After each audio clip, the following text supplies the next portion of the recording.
The European Defence Agency is an agency of the European Union based in Brussels, Belgium. Set up on 12 July 2004, it is a common foreign and security policy body reporting to the Council of the European Union. Its primary role is to foster European defence cooperation. History. The European Defence Agency is part of several decades of steadily more formal defence cooperation in Europe. Its work is a continuation of the work of the Western European Armaments Organization and the Western European Armaments Group. It effectively represents the transference of the functions from the WEU to the EU framework, and thus continues the decommissioning of the WEU. It may also be seen as growing out of the Eurofighter Typhoon project, and other collaborative defense efforts. Dr. Javier Solana was the inaugural head of the EDA, a position which he maintained from 2004 to 2009. He was succeeded by HRUFASP Baroness Catherine Ashton, who was succeeded by Federica Moffrini. The inaugural civilian chief executive officer was chosen as Nick Whitney, a position he maintained from 2004 to 2007. Herr Alexander Weiss succeeded him, from 2007 to 2010. The post of chief executive was vacant from October 2010 to January 2011, when HRUFASP Catherine Ashton appointed Claude France-Arnauld in succession to Alexander Weiss. It was reported that this nomination had been blocked by the Italian government of Enrico Letta, which wished to see its own candidate take up the post. Arnauld left office in February 2015 and was replaced by Spanish diplomat Jojepe. Initially and up until 31 December 2013, the agency was organized into 5 directorates. On 20 November 2013, a new streamlined organizational structure, listed below, was announced, which came into force on 1 January 2014. At a European Council meeting on 19 December 2013, a European Air Force consisting of surveillance drones, heavy transport airplanes, and air-to-air refueling planes was debated. This EAF was proposed by the External Action Service of HRUFASC Catherine Ashton, and was seconded by President of the European Parliament Martin Schulz. The EAF proposal was supported by Hollande, Rajoy, Letta, Tusk and Merkel, who together have QMV majority on the Council. The debate was joined with a view presented by NATO Secretary-General Anders Fogh Rasmussen, who maintained that NATO will remain the bedrock of Euro-Atlantic security. Rasmussen's view prevailed on the Council at this time because QMV did not take effect in Council decisions until 1 November 2014. Mission. The Council established the EDA to support the Member States and the Council in their effort to improve European defence capabilities in the field of crisis management and to sustain the European security and defence policy as it stands now and develops in the future. Within that overall mission of 4 functions: development of defence capabilities in the field of crisis management, promotion and enhancement of European armaments cooperation, working to strengthen the defence technology and industrial base and for the creation of an internationally competitive European defence equipment market, enhancement of the effectiveness of European defence research and technology. These tasks have been distilled into 4 strategies. The Capability Development Plan provides to member states an auditable picture and assessment of capability trends and requirements over the short, medium and long term, in order to inform national decisions on defense investments. This includes the identification of areas for cooperation for capability improvement, and the proposal concerning options for collective solutions. The CDP is the overall strategic tool, the driver, for R&T investment, for armaments cooperation and for the defense industries. The European Defense Research and technology strategy aims at enhancing more effective R&T in support of military capabilities. The EDRT strategy defines the ends, the means and the ways to implement the ends and means through roadmaps and action plans. The European Armaments Cooperation Strategy is focused on promoting and enhancing more effective European armaments cooperation in support of CSDP capability needs. The EAC strategy defines how to improve the effectiveness and efficiency of European armaments programs by a series of actions, applying lessons learned from past experiences through a guide to armaments cooperation best practice. The European Defence Technological and Industrial Base Strategy describes the future European defence industrial landscape based on the 3 Cs: capability-driven, competent and competitive. The future EDTIB has to be more integrated, less duplicative and more interdependent, with increased specialization, for example by establishing industrial centers of excellence. It refers to action fields for which governments will be responsible, such as consolidating demand and investment. Logically, the strategy links the work on realizing the future EDTIB to the agency activities on the European defense equipment market. Special attention is paid to the importance of small and medium-sized enterprises with the typical flexibility and capacity to innovate.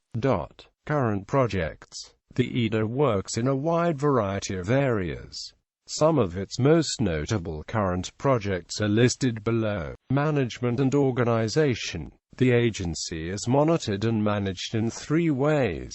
Head of the agency, responsible for overall organization and functioning, ensures implementation of guidelines and decisions, chairs ministerial meetings of steering board. Currently, High Representative Federica Mogherini.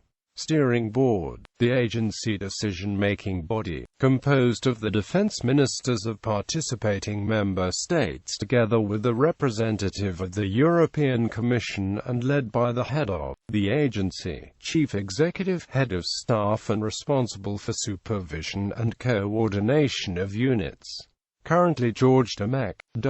Up until the 31st of December 2013, the agency was organized into 5 directorates: capabilities, armaments, industry and markets, research and technology, and corporate services. On the 20th of November 2013, a new organizational structure was announced which came into force on the 1st of January 2014.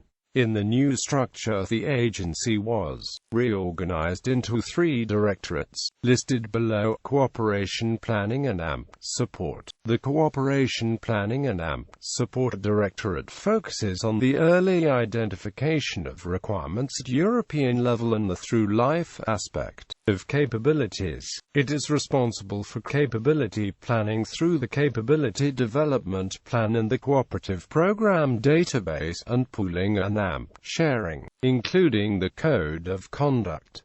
It deals with defense and industry analysis to complement the identification and development of capability demands. The Directorate is also responsible for key enablers to support defense cooperation and enhance interoperability, military airworthiness, standardization and certification, and education and training. In addition, it will support CSDP operations and EU battle groups at the request of member states. Capability, Armaments and Technology. The Capability, Armaments and Technology Directorate is responsible for preparing future programs by maximizing synergies between capabilities, armaments and research and technology.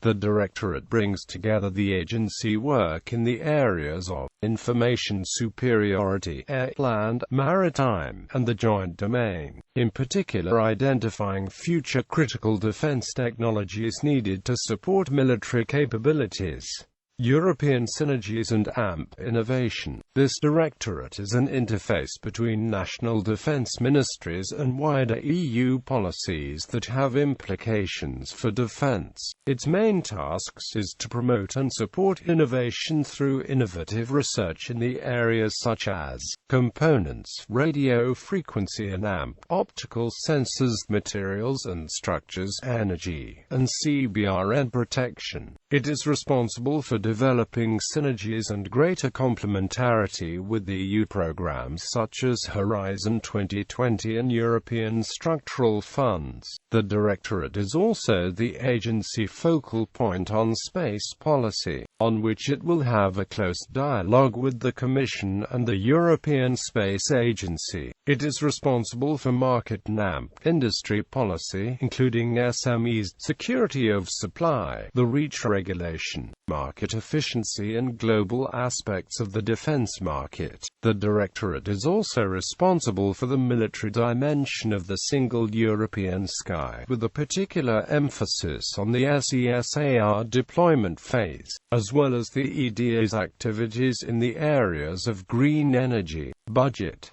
The agency is financed by its members in proportion to the gross national income. An effect of this is that some nations pay different contributions towards the budgets than others. For example, in 2007 the biggest budgetary contributor was Germany at a cost of €4,202,027, followed by the United Kingdom paying €3,542,487, and France paying €3,347,139.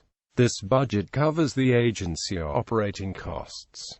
Individual projects are funded separately. The budget and expenditure of the EDA is given in the table below. As of December 2014, EDA has a staff of 126. Membership.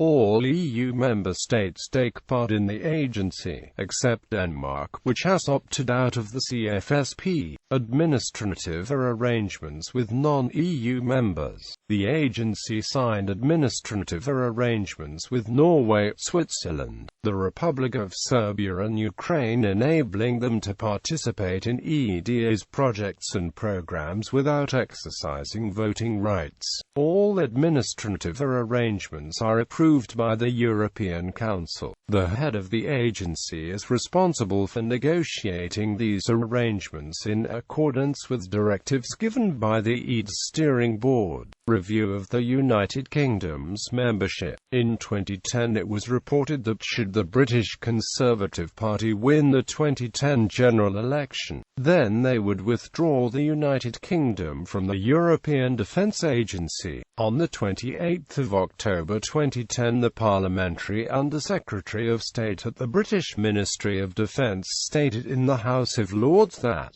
the Secretary of State for Defence has agreed that we will remain in the European Defence Agency for a period of 2 years. Then we will review the status of our membership. 2 years later, in October 2012, Lord Astor confirmed that this review was indeed under progress, and that all options, including complete withdrawal, being considered. On the 12th of February 2013, the UK government announced that the UK would remain a member of the EDA, the government having concluded that the agency has achieved some progress against identified shortfalls. There is, however, further work to be done to improve its performance. The UK remains a member as of June 2016, and it is unclear whether the UK will leave the organisation, or remain a participant through an administrative arrangement, if it leaves the EU.